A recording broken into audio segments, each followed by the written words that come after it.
What? You thought that was the end? Not in the slightest, no. The universe is never that merciful, even when the only mercy you could expect is giving up your mind to some demon slug from God knows where. Real life doesn't have tidy little endings where the audience gets to rationalize how cowardice, vengeance, stupidity, and a tortured march to death and slavery are really an honorable defiance and a heroic ending. I told you what the God Eater wanted you to know, but it wasn't done with me. Once it had eaten Scratch, things changed. It changed. No longer was it a lumbering beast of discarded body parts and distilled evil, just striding from mindless kill to mindless kill. Now it was something else. The first time it spoke, I felt its mind. It reached out, flaying my psyche, knowing me in an instant. It was a dark, red lesion now, the size of a sedan, anchored to the floor of the dive bar with pulsating mauve tendrils. It was undergoing some kind of metamorphosis. You will find me more of the little gods, was its simple command. And that command hit me as hard as any hunger pang or lack of sleep. It was as if following this creature was as much a part of who I am as my own body. The universe is a funny thing. When you were getting beat down, it seems like every atom inside of it is dedicated to making your life hell. But at the end of the day, the universe isn't out to get you. It's worse than that. The universe is just a complete bastard. Sometimes, though, that gets pointed in the right direction. See, where I worked, we saw urban legends and cryptid wannabes 5 days a week. But we were a nexus, not in some metaphysical sense. We just happened to be one of the few types of places that things that go bump in the night tend to congregate. But without that shop bringing them in, the God Eater found out the hard way that getting face to face with something paranormal is damn near impossible. Something millions of people who have wasted their lives looking already know. After a week of fruitless nights searching every abandoned building and dark tunnel in the city, the massive glistening lesion seemed to dry, begin to flake. It stopped speaking and eventually crumbled into a disgusting pile of rotting meat. I thought I was free. I thought it starved to death. Do I even need to tell you how wrong I was? It fused itself with the building somehow, pumping the walls full of its vile flesh. Every table, every counter ran through with the creeping veins of the God Eater. When it spoke, the hunger I could feel was all-consuming. harvest timber for our construction.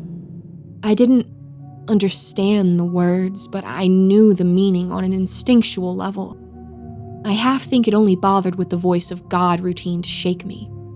Instead of going on fruitless hunts for demon dogs or Slender Man knockoffs, I began the all-too-easy task of finding more mundane prey. I shouldn't be walking. My body is skeletal, my chest sunken into a collapsed pit. My hair has begun to fall out in thick clumps. I tried to shave it, but my skin is so dry. I was tearing off nearly as much scalp as hair. Not that I bled anymore. My wounds just stay. No blood, no rot, no red swelling of infection. Just missing pieces of myself, plain as day. I've taken to using an old hypodermic and any ash or ink I find to cover up the wounds, preferring the jagged, almost tribal-looking patches of tattoo work to the gray flesh and muscle under my paper-thin skin. But that's not how anyone saw me when I left the bar.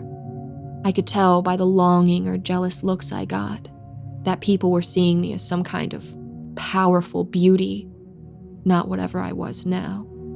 And that made getting timber entirely too easy. Strangely, I never felt violated in any meaningful way by the God Eater living inside me, but the overwhelming sense of content and joy it forced upon me when I brought it its victims, bound and hobbled. That was a violation beyond my ability to describe. To change me so much, to flick a switch somewhere in my brain just to make its gruesome job a touch easier.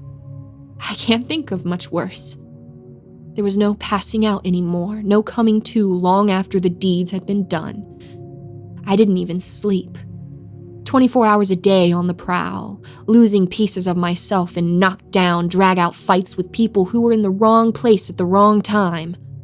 I tried to be sloppy, to leave plenty of clues, scream, set off car alarms, anything that might attract the attention of people who could find out what was going on and stop it. But it became more and more obvious. The God Eater was stopping that from happening. The bar started to build itself. Tables refurbished, lights flickered to life, cracks and windows sealed themselves, and eventually I found myself standing in a fully stocked, almost cozy, little bar and grill. One morning, the doors creaked open as the first rays of light began to creep on the windows. Serve them, the God Eater said, its voice making the words both a command and an insult at the same time. And it was over these long months I began to come up with my rules, my little ways of saving what was left of myself and my sanity. Rule 1 was to never go in the kitchen. At night, it reeked of rotten meat and cat piss. During the day, it looked like it was fully staffed. But if you watched long enough, you'd see the meat puppets within acting a little strangely, repeating meaningless tasks, phrases, holding gibberish conversations, or even a time or two, screaming for half a second, a look of understanding and fear on their faces, before being dragged to the back of the kitchen by their fellows. Rule 2. No getting to know the customers. The God Eater took a sick pleasure in letting me get close to a couple of people, even going so far as to convince me I could have someone to love as a reward for my service, before ripping them apart and forming them into gaudy wall art that sat directly in my eye line. Thomas, he fought. Janet, god damn, I think she had this shit half figured out before she met her end. Rule 3. Stay in the zone. During the brief period where the bar was closed, I was allowed to do what I want with my time. Of course, the first thing I did was try and make a run for it. About 2 miles from the bar, my body started to tingle, then a mild burning pain. I keep going forward, slowly, one arm extended. It was like I hit some kind of invisible wall. I took a step, and my hand went limp. Another, and my arm started to sag below the elbow. I tried jamming my head through the invisible barrier, hoping to end it all, but I just ended up waking up on the floor of the bar, minutes from opening. The God Eater got plenty of victims then. When free drinks randomly arrive on your table, you'd be surprised how many people will imbibe until they pass out in a booth. Normally, not a problem, but in this case, the booth, without fail, would turn into a massive bear trap-like maw once the other patrons had left, and slowly close around the sleeping drunk. I knew it had to have a greater plan. I could feel that black pit of hunger within it. These meals. They kept the lights on and the table shiny, but without some paranormal fare, the God Eater couldn't become stronger. It was 4 a.m. I was sitting on a bench in a disused park. It was silent, a little foggy, and I was alone. About the best I could ask for. I should have seen the man coming, but instead it was like he simply walked out of the fog about 20 feet in front of me. He was tall, 6.5 feet at least, but lanky. He was in his mid-50s, dressed in an old tuxedo, complete with top hat and cane. He'd almost have put off a Fred Astaire vibe, if it wasn't for his dead white skin. Shrunken heads, hands of glory, vials of smoky liquid hung randomly from his suit, alongside dozens of other smaller occult trinkets. I'd be scared, but if this guy can figure out a way to put me out of my misery, he can have at it.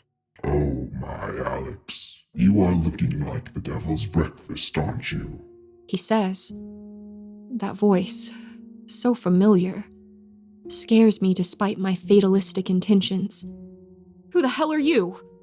I say, standing up, a pitted, rusted gas station knife in my hand. Oh, you don't recognize me?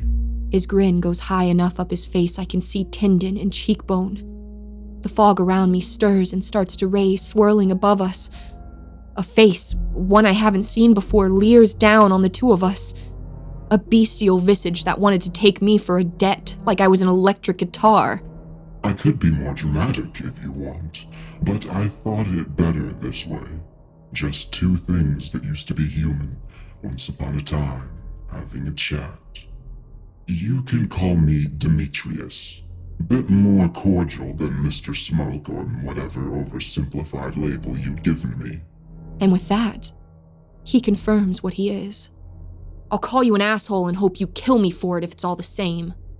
I take a step forward, hoping to prod him into action. He laughs. And what did I do exactly, Alex? Was I the one that got you put in prison?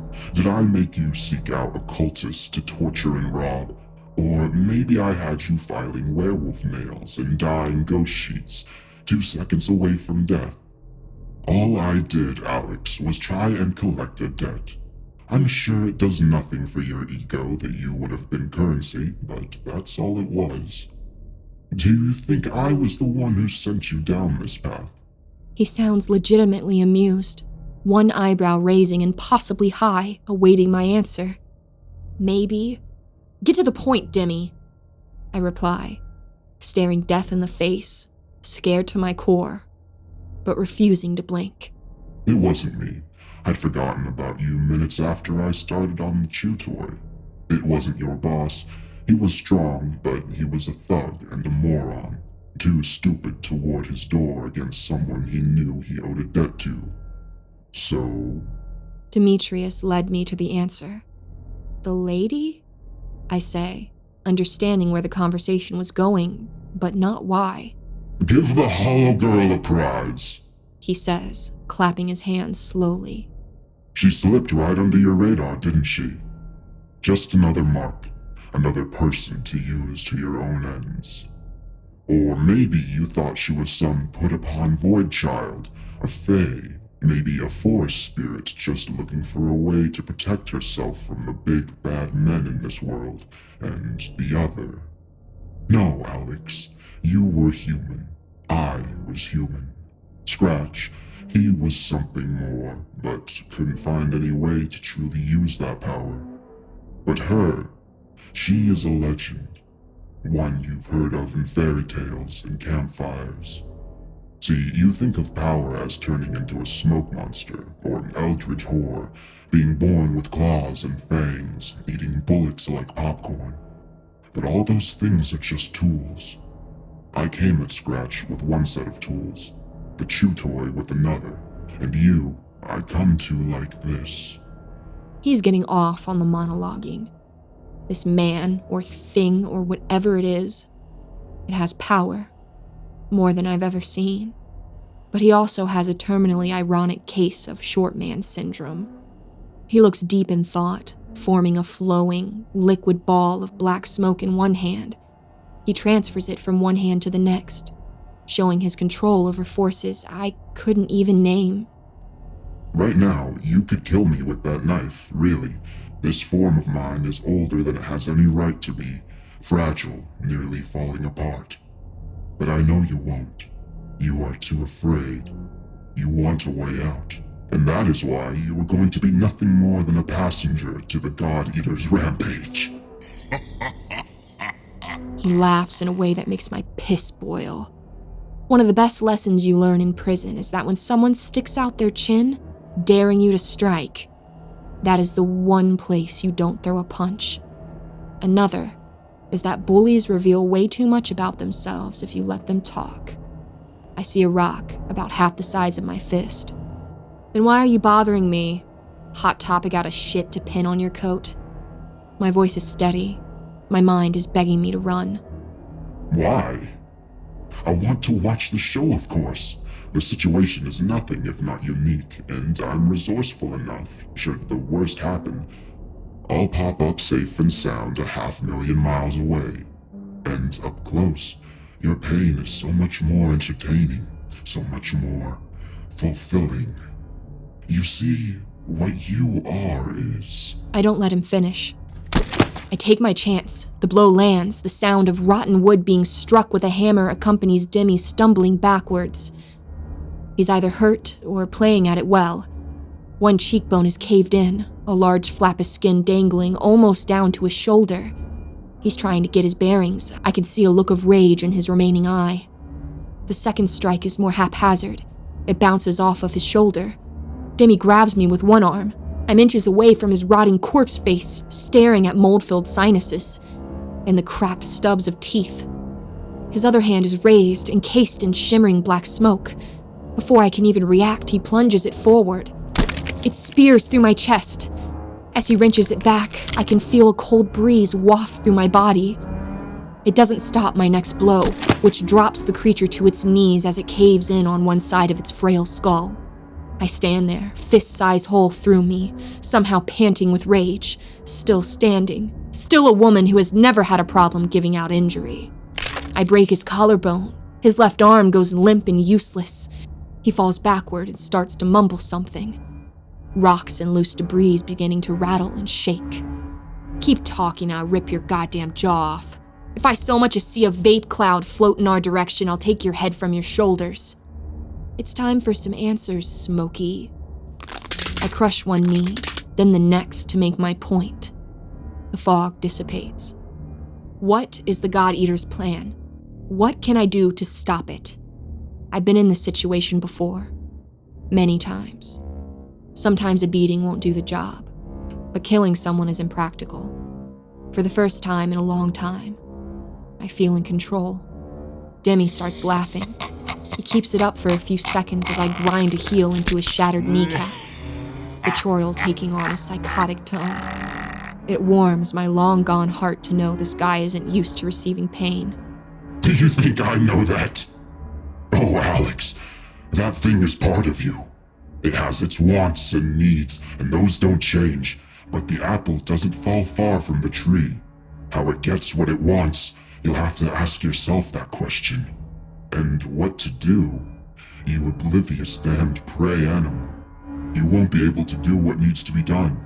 That's why it's so amusing to watch you flounder for any solutions but the obvious. It took things from you, but it left just as much. Here's the catch though. You will never know what it left you without experimenting. Maybe you consume godlings or humans and take their spark. Maybe you can touch spirits. Maybe you grow strong on fear and pain. But figuring out any of that takes dark experimentation. I know you, Alex. You were an accidental monster at best. There are lines you cannot cross even to save yourself or those you love. By the way, how are Thomas and Janet doing? Even broken. Likely dying. The thing is still trying to get in my head. Trying to hurt me emotionally. The hurt I dole out in response is much more physical in nature. I forego the rock, lacerating my own flesh and bone for the visceral joy of pounding the thing's face into a mass of rotten flesh and bone fragments. He's twitching, slightly, as I flip him over, putting my knife to work. His insides are like rubber cement. I can see why he was comfortable with being shanked. But I stab, and I cut. And after 20 minutes, I'm reaching one hand deep inside, tearing out a dried, desiccated liver. I've crossed plenty of lines I never wanted to. By accident. On purpose. All to further my own ends. The fact he thought this would change just because the stakes went up makes me smile as I take the first dusty bite of his liver. The body is still convulsing as I walk back to the bar. Over the next 2 months, I notice something strange. Our clientele starts to consist more of families, but they come well past dinner time, usually starting to filter in around midnight. The more I pay attention, the more odd things I notice. A mother hiding horns under an oversized hairdo, a small child with pitch black eyes, an entire family who spoke without actually moving their lips. I'm no genius, but it doesn't take one to figure out the first part of what's happening. The God Eater has put out some kind of call, some kind of beacon to draw in the paranormal. The second part makes what Demi told me make sense. I realize it's not bringing in the biggest, scariest things. Its call went out to those on the edges. I see a lot of human entity couples. It disgusts me until I remind myself it's been nearly a year since I've been human, or other things that are strange, but not exactly combat capable. Seeing my own worst qualities, amplified, refined, and taken to the extreme hurts me enough. I think for a brief second that I have no soul left. As the months go on, I spend my time waiting for the other shoe to drop, helpless to do anything about it. With every passing day, the place seems to become more popular. The hours shift later and later. I took to wearing an oversized hoodie, hiding my flesh bare in cord form, mostly for my own sake, as I know damn well the God Eater is making me look like whatever it wants. But my body has been doing some strange things as of late. Things I don't like to stare at every night. At first, I thought it was my ink just boiling out of my skin. Slang term. Happens to a lot of people in outdoors jobs who are just too stupid to take care of their investment. But the slow, steady weep coming from each tattoo eventually produces much more fluid than I injected myself with. Just another symptom of being a walking corpse, I guess.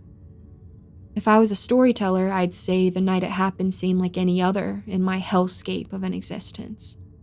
But I want all of you to know the truth. Well, most of it anyway. I could feel the difference the second the doors opened. Every surface looked strange. The air was humid and had a faint smell of bad breath and sage. I could hear glasses and bottles twitching, as if in anticipation. It was our busiest night. A couple dozen families at least, almost 100 people, entities, and whatever else having a blast in their favorite watering hole. It was doing something to them, though. To the adults, at least. A dinner turned into drinks, turned into appetizers, then drinks again. Come 3:45, the kids, whatever they may be, were miserable and tired, the adults drunk and happy. It started with a low, deep, moaning roar, the quickest of the patrons making a break for the front door. Neither booze nor the psychic pool of the God Eater overwhelming their minds. They died first. The inside of the building seemed to suddenly, in one violent motion, expand. No longer were we sitting in a mid-sized bar and grill, but a massive, almost cave-like structure. Organic purple walls and stalactites, pits of boiling gelatinous fluid.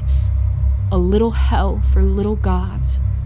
Those near the walls were stretched to their breaking point in an instant, entrails bursting across the chitinous floor, deformed bodies splayed out for meters, faces screaming in impossible contortions.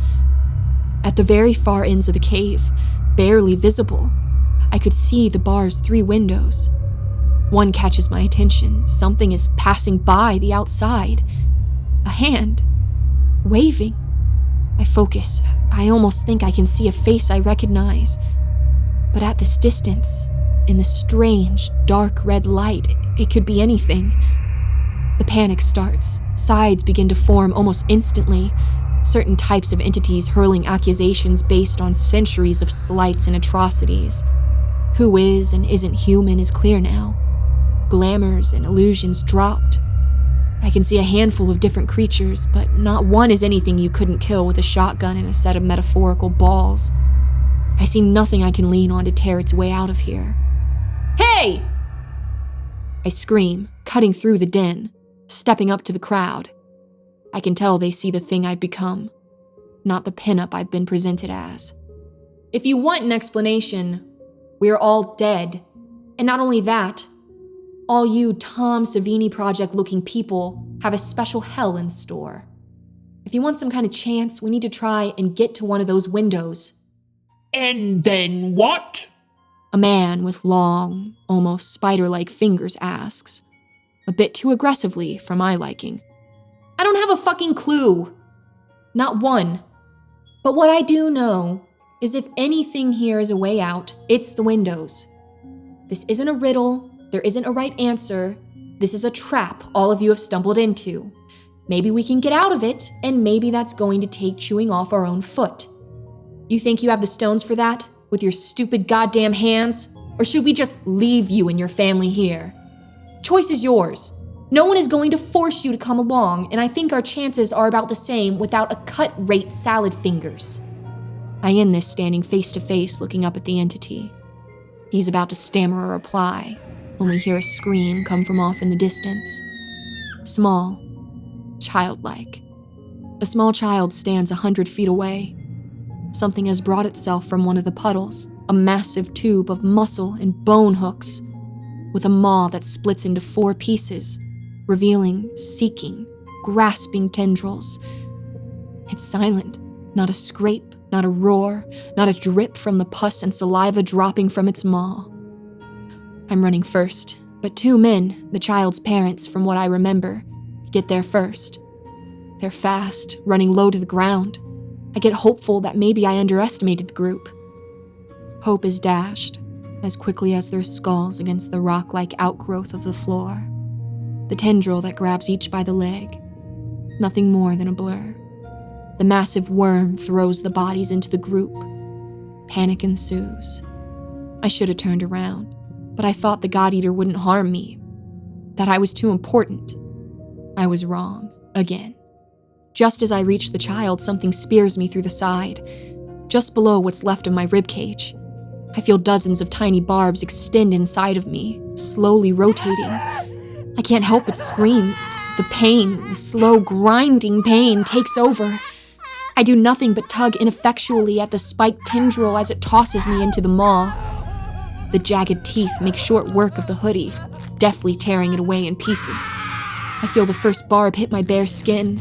I lose hope, giving in to this force of nature that has me at its mercy. When the worm makes a sound, it's like the shriek of a spoiled toddler amplified to a painful extent. Petulant, offended, angry. I skip across the ground for what seems like forever. I'm dazed, staggering to my feet. I look down, thinking I see nothing more than bones, but other than the wound through my side, there isn't a mark on me. What there is dozens of tattoos constantly dripping grayish-black fluid. It soaks through my shirt and pants, my hair, what's left of it, is long seaweed-looking strands plastered to my skull. The worm thrashes, smoke coming up from deep within its body.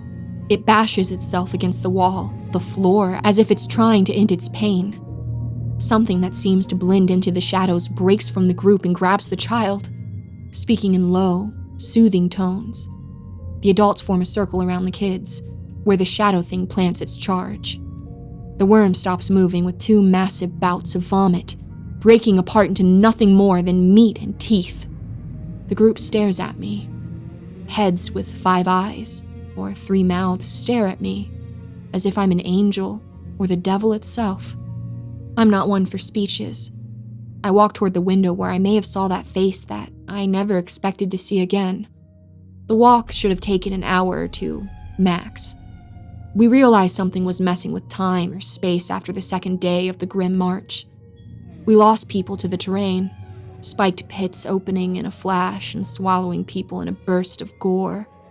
We lost people to creatures seemingly designed on the fly to target the scariest members of the group. Scuttling crab-like beasts, the worms, or swarms of tiny round insects reduced our group to fleeing instead of standing and fighting within 5 days. But it wasn't until the end of the first week when we lost the first child. No one saw it happen. Somehow, the kid just disappearing into the shadows was more of a blow to morale than any public evisceration. We knew something bad was in the works when we had a day of peace. It was confirmed when we saw something massive forming in the distance. A mountain range of a creature growing out of the ground like fungus. None of the 8 adults left are whole. Long, ragged wounds patched with shirts and pads. Missing eyes, fingers, and one poor bastard, a pot-bellied welder that lost his wife. A tall woman with a mouth that extended to her ears, who managed to tear herself free of a worm, but not to survive the experience, nursing a massive belly wound that was slowly killing them. When I get a good look at the quadrupedal creature, standing 20 feet tall, guarding the window, I know there is no way our walking wounded are going to be able to take it down. It has no head, no mouth, just 2 massive, faintly glowing eyes, looking at us with disdain and rage. It's all bare muscle, clawed feet, and swarms of mites hovering around like heat haze. I cry. Gray, thick tears cutting lines through the inky mess of my skin. To come this far, to fight this hard, for nothing. I know what these things can and can't do. We have no little god in the machine, no deus ex machina to save the day. My mind goes to that place, that same place it went when Scratch came looking for his answers. I try to keep it together, but I drift. I hear questions, but I'm far away. I hear myself humming again, almost as if from far away. I wrench myself back from the brink of insanity with a scream. Suicide mission or not, the one thing I've learned so far is not to make the same mistake again and again. Who wants to die for their kids? I say, getting to my feet. We found out early in our journey. The crap pouring out of me is toxic to anything with a pulse, but it takes a while before overwhelming the person's system. If I was still keeping count, I'd say finding that out added 3 more innocent people to my body count. My plan would add 8 more. But if it worked, at least it would save the remaining 16 kids. Probably not enough to make even on the day I finally die, but a step in the right direction. I embrace each of the adults in a tight hug, whispering my thanks to each one, as the ink from my body seeps into their clothes and skin. Their pupils dilate, the poison already starting its work. They are all too tired to run, but they jog, entity and human alike, dripping ink and flesh to meet their fate. I stay back with the children, hoping our marching dead can distract the thing for long enough. They're half blind and raving by the time they reach the monster. I hear the Colossus laugh, a deep, confident rumble as it stomps the welder in an instant. It's off balance, though, as it recoils its foot like it touched a hot stove. Even in death, the welder didn't stop fighting. I tell the kids to watch the wall as we start to move forward. Their parents screaming obscene curses as they climb the beast, leaving smoking furrows in its flesh. We break into a run as the beast slams into the wall, turning 2 of the adults into caustic paste. I dive, saving a bald, fang-toothed 8-year-old from a piece of falling debris. We make it to the window and I throw myself into it, not caring if I lose the rest of my scant flesh going through, but I bounce off it as if it was solid steel. I pound my right hand into a skeletal mess, streaking the surface with chunks of flesh. Not a scratch. The beast throws the last of the adults. A woman with an anemone-like crop of red hair at her feet. Half of her, anyway. Even through her dead white eyes, she searches for her child, softly calling its name. The beast turns, hurt, raining its foul ichor upon the ground, but still very much alive. A tapping at the glass.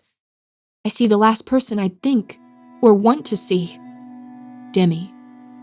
Face held together with iron staples and black thread, grins at me. The remains of his teeth capped in shining gold and silver. He splashes one of the vials from his jacket on the window. It becomes pitted and blurred in seconds. With nothing more than the tap of his cane, the window crumbles like melting snow. Quickly now, he says. Wafts of black smoke beginning to grab the children. The beast tries to squash me as I throw a 4-year-old in a short flight to the thing I thought I killed. My body burrows through its tree trunk of a leg, and I step out of it like a set of stage curtains. Demi is standing across the street. I vault out the window, knowing sooner or later the God Eater would find a way to restrain me. He holds a black glass flask, what looks to be a wick made of human hair coming from it. Would you like to do the honors? He says casually, lighting the wick with a flick of his fingers. I say nothing as I take the bottle, glowing with a strange white flame, and toss it through the window. In an instant, the bar is filled with a roiling white fire and the screams of the God Eater. I watch, finally, thinking the horror is done. That's going to put it down for a while, not kill it, if that's what you're thinking. Demi says. I'm still transfixed, watching the building already start to break and crumble. What's your deal, Demetrius? I say, confused. He laughs as if landing a good joke. That is a complicated question, and we'll get to it in time. Right now, though, you are free of the God Eater's influence, and you have to decide, do you hide and hope all turns out for the best? Or are you ready to cross some lines and get vengeance? He sounds a little giddy. I don't know how much I can trust Demi, but if at the end of the day, I get my hands on the woman responsible for all of this, I don't really give a shit what lines I have to cross.